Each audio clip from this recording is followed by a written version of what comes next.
Hey folks, in today's episode we start to head for home. First stop, Malta, Montana for an overnight. We see a dinosaur museum and the largest earthen dam in the U.S. at Fort Peck. Come along.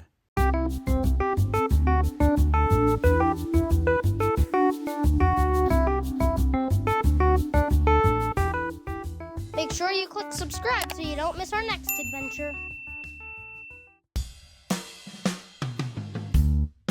When I was younger, I loved maps. Still do. I remember looking at Montana on the map, seeing things like Glacier National Park and going to the Sun Road. What a blessing we got to see it in real life.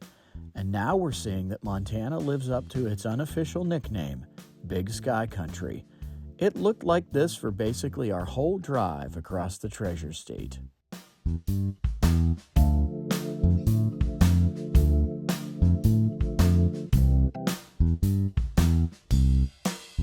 For those of you who might be wondering about the specifics of our travel, we drive a Ford F-150 pickup, and our trailer was about 6,500 pounds loaded. We got around 9.5 miles per gallon headed west, and about 10.5 miles per gallon headed east. So after leaving St. Mary and heading down to Browning and Cut Bank, we were heading downhill all the way home, more or less. We drove for multiple days on U.S. Route 2. There is an eastern and a western section of this highway. The western section starts in St. Ignace, Michigan, where we would find ourselves a few days in the future from this video. It stretches all the way to Everett, Washington. The eastern section stretches from northern New York State to I-95 in Maine. Following this entire route would be an epic road trip. A lot of Route 2 follows the Great Northern Railway and is called the Highline, the northernmost U.S. crossing. At many points along the highway, we were only 35 miles from the Canadian border. There is a legend, that I haven't been able to confirm, that many of the railroad towns along the Great Northern Railway were named by a railroad executive in Minnesota by spinning a globe and stopping it with his finger. Hence the names like Glasgow, Havre, Malta, and the like. Here they come. We're right next door, so just look to see which one is easier to pull into. We use the Gas Buddy app to find good gas prices on the road. We like it. Sadly, they're not a sponsor. Not yet, anyway. Oh man, that took 43 minutes. What did? Our stop. How much longer until we get there? An hour and 23 minutes. We're fine. There is a Walmart in Havre, Montana. I think this is the first one we saw since leaving Glacier, and certainly since leaving Yellowstone. We restocked on some of the things that we needed, including chicken tenders and JoJo's from the deli.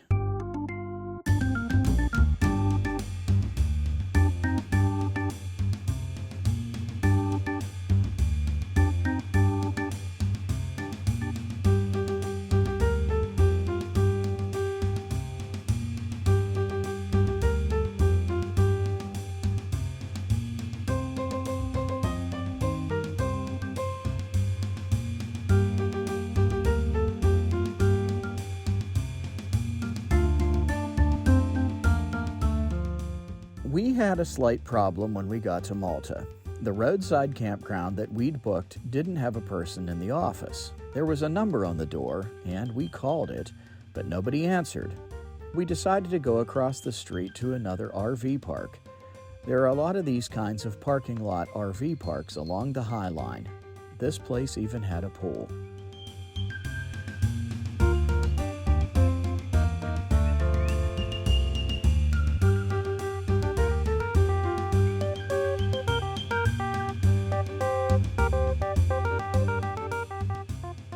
Okay, we're here at the Great Plains Dinosaur Museum in Malta, Montana. Not much going on here in town, but the museum, I think.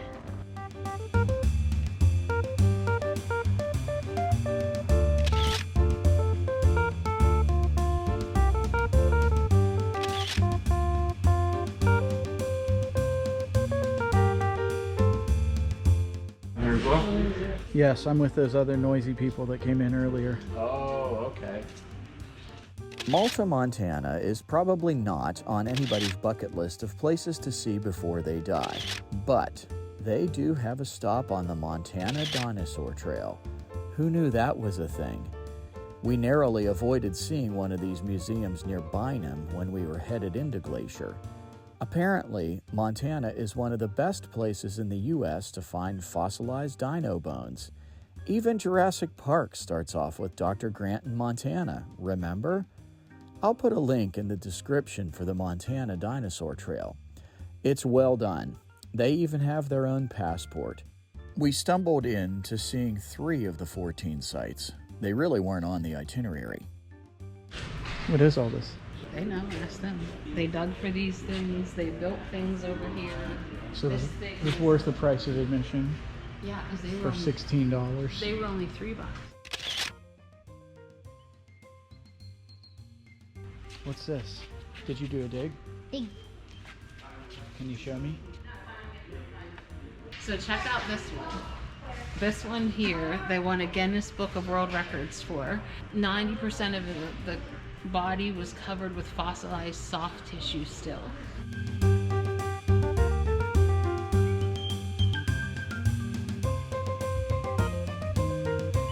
This is called the jewelry raptor. Dig site, dig site. What'd you find? Not sure yet. I think it's a Montosaurus. Too small. Yeah, about.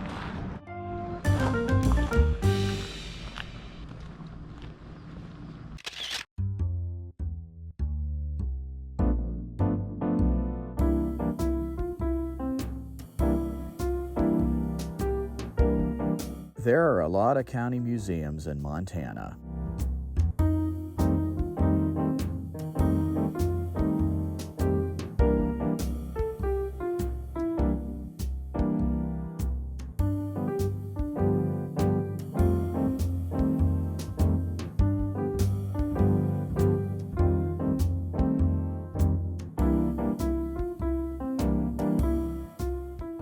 The Phillips County Museum is one of many small museums in Montana. In fact, it seems like almost every county has its own little museum.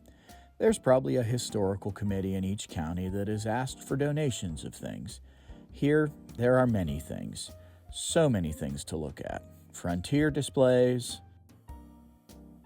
ranching displays, military displays,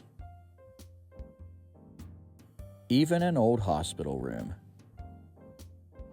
I guess if you were a country doctor, you would need those things. Dental drill with foot pedal.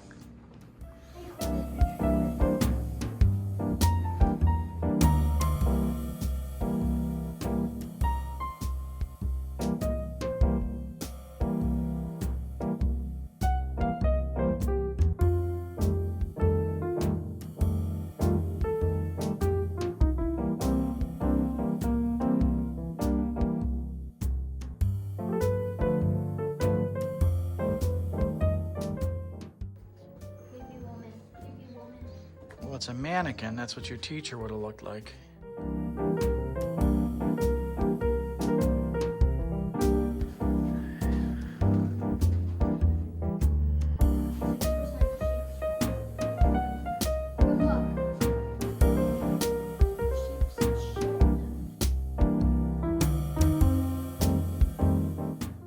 It's a sheep ranch. These are brands.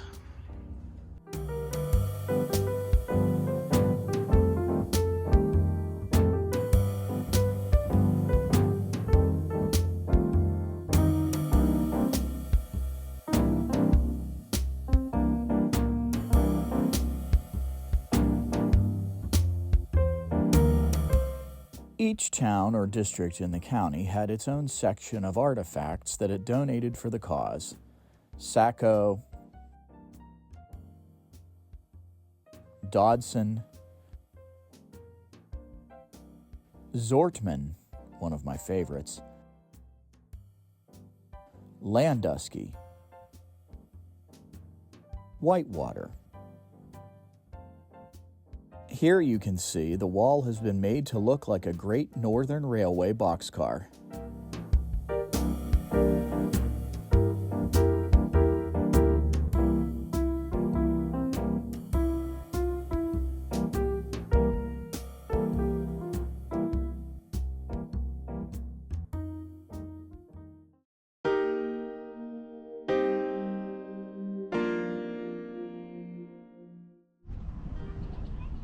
This is Fort Peck Dam in Montana. It's enormous.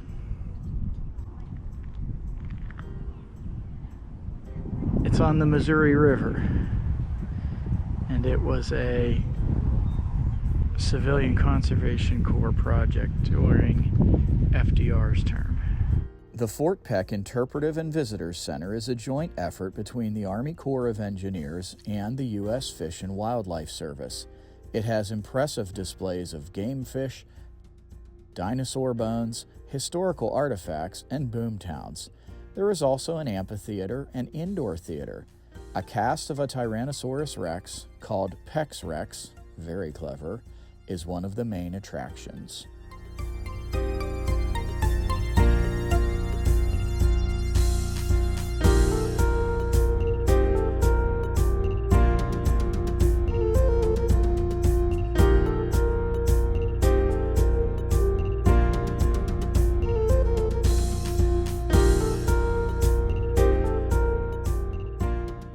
Fort Peck Dam is a project of the U.S. Army Corps of Engineers, and boy is it a big project. It's the highest dam on the Missouri River and creates the 130-mile-long Fort Peck Lake. This lake is the 5th largest artificial lake in the U.S. The dam is used for hydroelectric power generation, water quality management, and flood control. Most Easterners have probably never heard of it. Did I mention it's a huge project?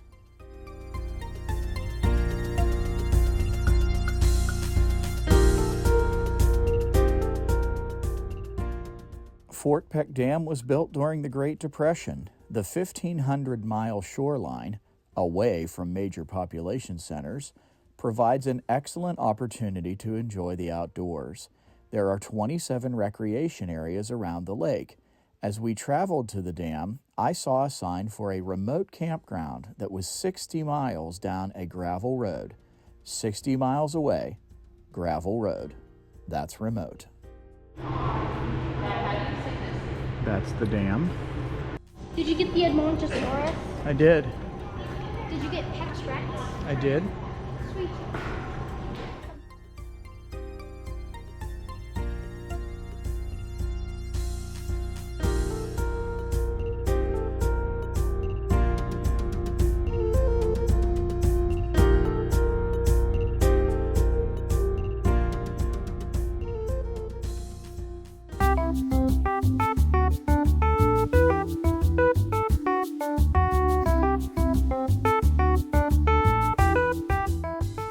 Thanks for watching. In our next episode, we arrive at Theodore Roosevelt National Park. Please click like for the video, subscribe to our channel, click the bell for notifications, and comment below.